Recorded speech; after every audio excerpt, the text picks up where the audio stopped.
Alrighty, so here's another product I picked up.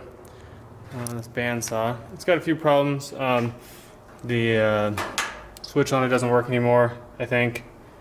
It was dropped, so it busted off a stud here. The mouse of the table are broken. Some other stuff is broken. So we'll need to make new pieces for that, but other than that, it should be some good parts and whatnot, so we should be able to get it going. Yeah. Alrighty, well, not sure what the issue was, but previously the motor wouldn't actually kick on, but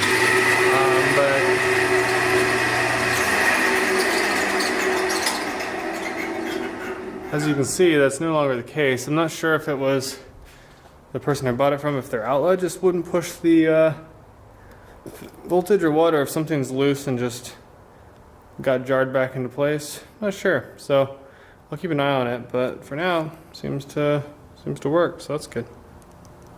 Alright, so I decided to pull that switch apart anyway, and I'm kind of glad I did because it looks like the switch got busted during the when the saw fell over. So that would have definitely been it may have been fine, but definitely don't want to risk it with a fire hazard in a shop. So anyway, we'll go ahead and replace that and should be good to go. Alrighty, yep, here's a better view of the problem. Switch got busted, but now we can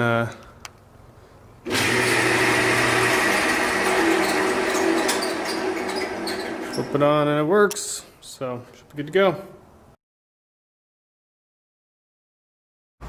Alrighty, so we're going to go over how to clean the table on in this case it's a bandsaw, but pretty much any cast iron table. You can see this one's not in terrible shape, there's not a ton of rust pitting, but it's definitely got some wear and tear and some rust on it. So what I'm going to end up using are these sanding blocks. They're kind of like an eraser, but with sand in them, or abrasives. They're made by Sandflex, and yeah, they work pretty good. So anyway, I'll set up a time lapse here, and we'll see how it goes.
Alright, let's try that.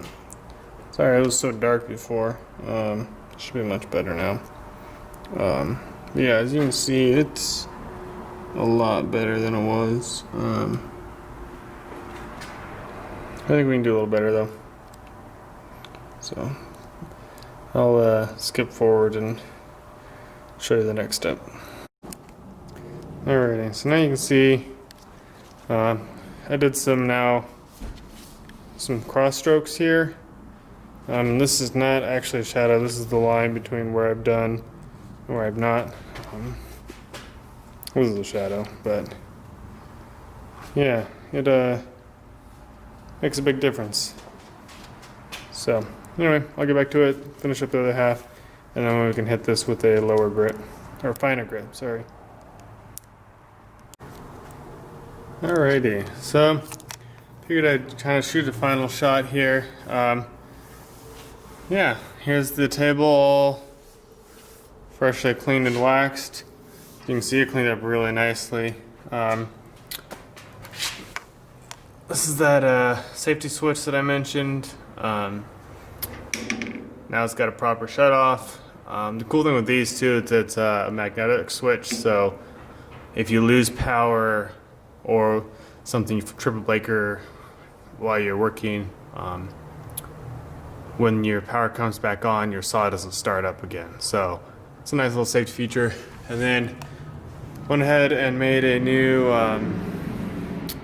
guard here before the blade was just exposed. There were a couple points in the casting that I was able to drill and tap, and then made this guard out of plywood.